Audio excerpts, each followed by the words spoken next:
బెంగాల్లో ఉన్నటువంటి జాఫరాబాద్ గ్రామంలో వక్ఫ్ సవరణ చట్టానికి వ్యతిరేకంగా 2025 మొన్న ఏప్రిల్ 12న హరోగోబింద్ దాస్ అనే చందన్ దాసుల్ని వాళ్ళ ఇంట నుండి బయటికి లాగి నరికి చంపారు. ఆ రోజున ఈ ఉద్యమం చేస్తున్న ముస్లిం సామాజిక వర్గానికి సంబంధించిన వాళ్ళు ముర్షిదాబాద్లో ఏప్రిల్లో జరిగినటువంటి హింసాకాండలో వీళ్ళిద్దరూ ప్రాణాలు కోల్పోయారు. తండ్రి కొడుకుని కొట్టి చంపిన కేసులో 13 మందిని దోషులుగా నిర్ధారించింది కోర్టు. ఇప్పుడు నిన్ననే మంగళవారం దాని మీద వాళ్ళకి యావజ్జీవ కారాగార శిక్ష విధించింది.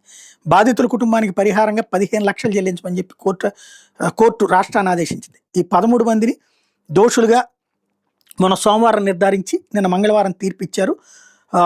దేదర్ నదాబ్, అస్మాయిల్ Nadab alias Kalu, Injamul Hakki alias Bablu, Zia Ul Haq, Fakrul Sheikh alias Mahak, Ajfarul Sheikh alias Bailsi, Monirul Sheikh alias Moni, Iqbal Sheikh, Nurul Islam, Saba Karim, Hazrat Sheikh alias Hazrat Ali, Akbar Ali alias Albar Sheikh, Yusuf Sheikh, వీళ్ళందరూ కూడా 27 ఏళ్ల నుంచి 45 ఏళ్ల మధ్యలో వాళ్ళు ఈ ఘాతుకానికి పాల్పడ్డ వాళ్ళంతా.